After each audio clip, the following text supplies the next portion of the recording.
Nu, ko numuru apgaismojums? Audi B7. Nu, bēdīgi. Te viss ir sadalījies, poga vēl strādā. Šāds te herņa maksā 200 eiro, oriģināla detaļa. Alternatīvas neskatījos. Paņēmu no oriģināla numuru, jāapsāc, cik maksā aļikā. Nezinu, par ko te jāmaksā, būtu 200 eiro. Nu, to ir tiešām, gan jau ķīnieši ir izdomājuši. Bet, ko es tagad darīšu? Skati vajag.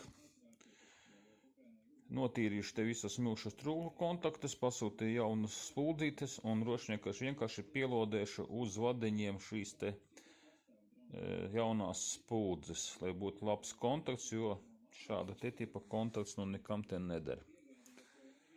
Spuldzītes maksā 2 gabalus, cik tu sanāks? 15 eiro, jā, jauna lukturīšana.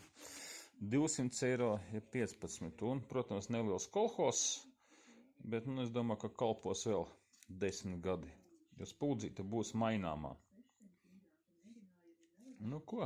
Gaidam rezerves daļas. Tā, sanāca šitāds kolhozs, varianti nav. Sapūtīsim vazelīnu uz kontaktiem te virspusē. Tur jau arī skrūves izlaustas. Kolhozs būs pat 200 eiro gabalā. Galvenais ir rezultāts. Skati ir vajadzīga. Viens ir iekšā, izskatās, tīri neko.